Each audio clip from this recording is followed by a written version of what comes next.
Of course, there are many different types of goods, ranging from consumer goods to durable, non-durable goods to capital goods to public goods, or merit goods, demerit goods, etc. etc. Consumer good देखते हैं सबसे पहले।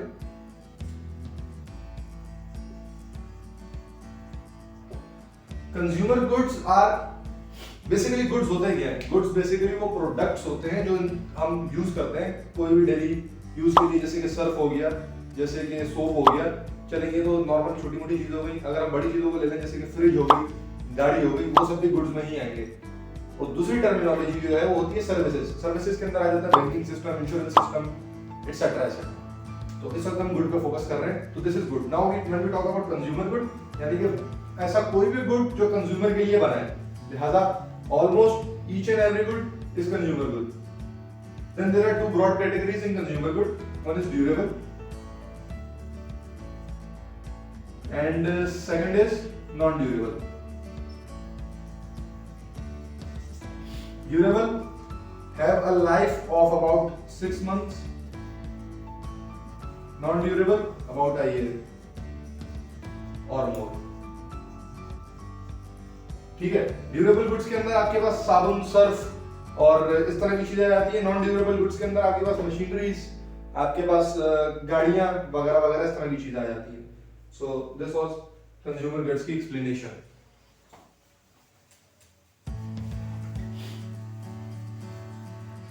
Consumer goods के बाद मैं आपको बताऊंगा capital goods.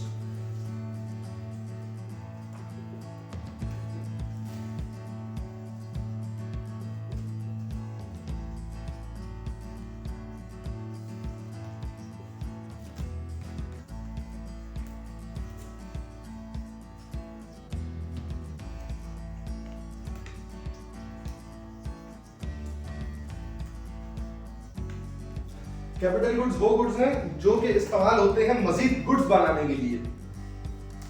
मजीद goods यानी कि हम कह सकते हैं कि कंज्यूमर गुड्स बनाने के लिए। जैसे कि अगर हम बात करें बहुत सारी मशीनरी, तो बहुत सारी मशीनरी इस्तेमाल होती है कंज्यूमर गुड बनाने के लिए। और बहुत सारी मशीनरी के अंदर हम स्विंग मशीन्स को ले सकते हैं, जैसे कि मैं पहले ही बता चुका, सिलाई के अंदर स्विंग मशीन्स को इस्तेमाल किया जाता है। जैसे वो औरतों का काम है। अब इसके ऊपर बहस कर लेना, फेमिनिस्ट शुरू हो जाओ, फेमिनिस्ट भी बिगिन नाउ, ट्रोल भी। Okay, now so consumer goods बनाने के लिए भी बहुत सारे कैपिटल गुड्स का इस्तेमाल किया जा सकता है। Okay, this was capital good. Okay,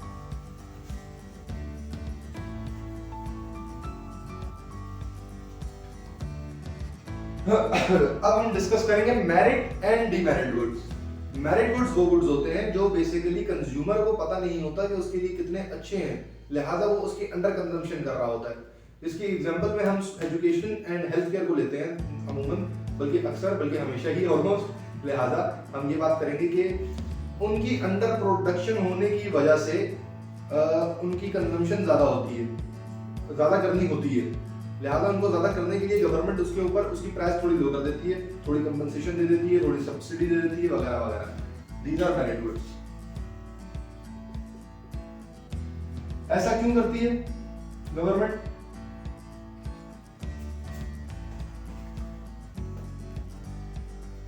ऐसा इसलिए करती है क्योंकि इसकी होती है पॉजिटिव एक्सटर्नैलिटीज।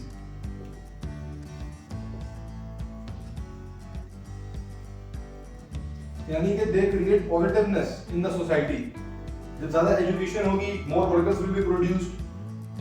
ओके, वर्कर्स भी प्रोड्यूस होते हैं आजकल के जमाने में, पहले इंसान होते थे वर्कर्स। अच्छा, तो workers will be more produced और एजुकेशन से लोगों की स्किल्स डेवलप होंगी, हेल्थ केयर से लोगों की लाइफ ज्यादा होगी, ज्यादा देर तक वो काम कर सकेंगे, मरेंगे लेट लेट। और ओल्ड हाउस के ऊपर बर्डन आएगा जब लोग ज्यादा काम कर रहे होंगे, तो वगैरह वगैरह। These are the kind of economic thinking, economic तरीके से सोचना है। इसलिए नंबर 3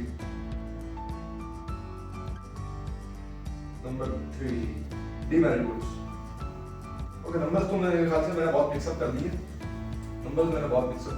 लेकिन इस वक्त हम डीमेरिट गुड देख लेते हैं।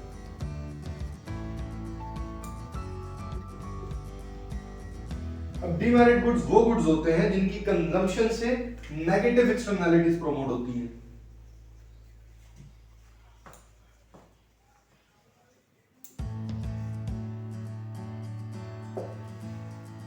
अच्छा, नेगेटिव एक्सटर्नैलिटीज क्या होती हैं?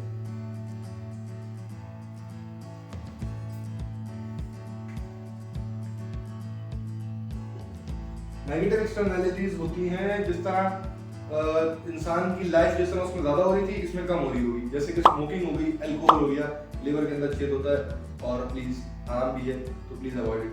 Secondly smoking is also really dangerous to health. It is a slow poisoning and it kills, however it thrills. Okay, that is this my friend's kind of explanation, and he is shy of the camera, so I am not showing to you. So and even if parents got to know, he is gonna get brutally beaten. So negative externalities ये चीजें हो गई एक demerit goods के अंदर। लिहाजा इनकी consumption को लो करने के लिए इनकी प्राइस गवर्नमेंट बढ़ा देती है क्योंकि नेगेटिव एक्सटर्नैलिटीज में कमी आ जाए। तो these are the demerit goods. अब एक चीज होती है public good.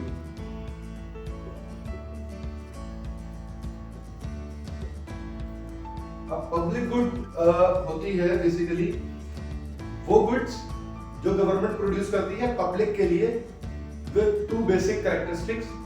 One is non-excludability and second is non-rivalry. Okay, so these are the two main things. And इसके अंदर एग्जांपल्स आ जाती हैं, जैसे आर्मी की अगर कोई भी ऑपरेशन करती है वो पूरे के पूरे कंट्री के लिए, उसमें से किसी को भी एक्सक्लूड नहीं किया जा सकता और कोई भी आपस में कॉम्पीट नहीं कर रहा कि मैं इसको हासिल करूं। लिहाजा that is non compatible, which means non rivalry. And second is non excludability, यानी कि किसी को निकाला नहीं जा सकता उसके फायदे में से। Second is the public park. सही है। तो पब्लिक पार्क के अंदर बेसिकली अगर हम देखें तो फुली पब्लिक गुड नहीं देखा है वो, हालांकि उसको माना भी जा सकता है काफी हद तक, लेकिन फुली नहीं है।